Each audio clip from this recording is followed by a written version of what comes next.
আজকের সকালটা শুরু হলো মাছালা কাকুকে। Hello everyone, welcome to our new blog. সকাল সকালে কিন্তু মাছালা কাকু বাড়ির সামনে চলে এসেছে। গামলার থেকে ঝপাত করে একটা মাছ নিচে চলে এসেছে। মাছটা এতটাই স্লিপ ছিল, মা কিছুতেই মাছটাকে ধরতে পারছিল না। শোল মাছ বলো ল্যাটা মাছ বলো, একবার যদি হাত থেকে ফসকে চলে যায় ধরা কিন্তু খুবই মুশকিল। অনেকক্ষণ ধরে যুদ্ধ করার পরে ফাইনালি কিন্তু মাছটা হাতের নাগালে আসে। তবে এটা কিন্তু ছিল শোল মাছ। শোল ল্যাটার সাথেও কিন্তু কাকু আরো অনেক রকমের মাছ নিয়ে এসেছিল, যেমন তেলাপিয়া। আজকে জ্যান্ত মাছ রাখার কিন্তু একটাই উদ্দেশ্য ছিল। প্রথম সোনাকে কিন্তু এই প্রথমবার আমি মাছ খাওয়াবো। মামামের বয়স কিন্তু এখন 10 মাস থেকেই কিন্তু ডাক্তার বলেছিল যে ওকে মাছ খাওয়াতে পারবো। তবে এতদিন ধরে আমি ভেবেছিলাম যে আর কটা দিন যাক, তারপর থেকে কিন্তু মাম্মামকে মাছ খাওয়ানো শুরু করব। এখন যে তেলাপিয়া মাছ রাখা হচ্ছে এটা কিন্তু মাম্মামের জন্য না, বাড়ির সবার জন্য। তবে আমি কিন্তু তেলাপিয়া মাছ একদম তেলাপিয়া বলো আর শোল ল্যাটা মাছ বলো, আমি কিন্তু এর মধ্যে থেকে কোনো মাছই খাই না। মাছ খেতে গেলে কিন্তু আমি খুব বাছু। মাম্মামের ডাক্তার কিন্তু বলেছে ওকে যে কোনো রকমের জ্যান্ত মাছ খাওয়াতে পারি। সকাল থেকেই ভাবছিলাম যে আজকের থেকে ওকে মাছ খাওয়ানো স্টার্ট। বাজারে আর কষ্ট করে যেতে হলো না, বাড়ির সামনেই কিন্তু কাকু অনেক রকমের জ্যান্ত মাছ নিয়ে চলে এসেছিল। কাকু থেকে কিন্তু তেলাপিয়া মাছ আর শোল ল্যাটা মাছ রেখেছি। আজকে প্রথমবার মাম্মামকে মাছ খাওয়াবো, তাই জন্য কিন্তু অনেকটাই নার্ভাস ফিল করছিলাম। মাছগুলোকে বাড়িতে এনে একটা বালতির মধ্যে জল দিয়ে তারপরে দেখো রেখে দিয়েছি। সব মাছ তো আর একসাথে একদিনে রান্না করব না, একটা একটা করেই রেগুলার রান্না করব। কোনো জিনিসই কিন্তু কন্টিনিউ 3 দিন দেওয়া উচিত, তাতে কিন্তু ওর কোনো সমস্যা হচ্ছে কিনা সেটা বোঝা যাবে। মাম্মামের জন্য মাছটা আমি কিভাবে রান্না করব ফুল রেসিপিটা কিন্তু তোমাদের সাথে শেয়ার করব। একটুখানি হলুদ মাখিয়ে মাছটাকে কিন্তু আমি ভেজে নিয়েছি। মাছ ভেজে নেওয়ার পরে ওই কড়াইতে কিন্তু আমি কিছুটা জিরে দিয়ে দিলাম। মাছটা ভাজার সময় আমি সামান্য একটুখানি তেল দিয়ে মাছটাকে ভেজেছি। তেলের পরিমাণটা এতটাই কম দিয়েছিলাম যে জিরে ফোড়ন দেওয়ার সময় কিন্তু কড়াইতে কোনো তেলই ছিল না। শুকনো খোলায় জিরেটাকে ভেজে তারপরে কিছুটা জল দিয়ে দিলাম, 1 চিমটে মতো হলুদ গুঁড়ো দিয়ে তারপরে কিন্তু মাছগুলোকে জলে ছেড়ে দিলাম। এই সবজিগুলো আমি আগের থেকে সেদ্ধ করে রেখেছিলাম, সেগুলোই কিন্তু আমি এখন মাছের মধ্যে দিয়ে দিলাম। কিন্তু মাছটা রান্না করতে আমার বেশি সময় লাগবে না। ডক্টরের সাথে কথা বলার পরে উনি কিন্তু বলেছিলেন যে মশলা অ্যাড করা যাবে, বাট কোনো রকম নুন কিন্তু ইউজ করা যাবে না। হলুদ গুঁড়োর মতোই কিন্তু আমি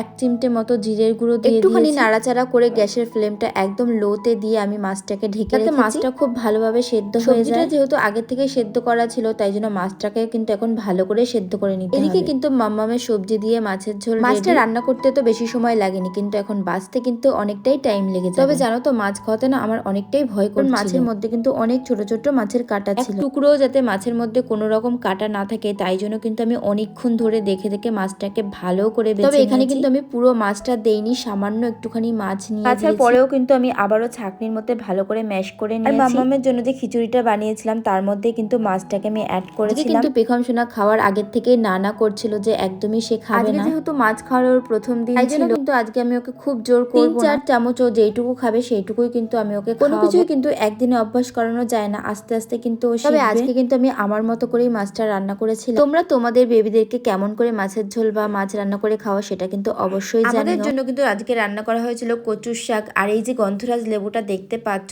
এটা কিন্তু আমাদের কাছে হয়েছিল। কচুর শাকের সাথে কিন্তু লেবু না হলে একদমই ব্যাপারটা জমে না। আগের সিজনে কিন্তু এটাই ছিল লাস্ট। সকালের দিকে কিন্তু মাছ রাখা হয়েছিল, তবে বাড়িতে কিন্তু আজকে মাছ রান্না করা হয়। বাবা বাজার থেকে চিকেন নিয়ে এসেছিল, তো দুপুরবেলায় কিন্তু আজকে চিকেন দিয়ে খাওয়া দাওয়া হবে। চলো সবাইকে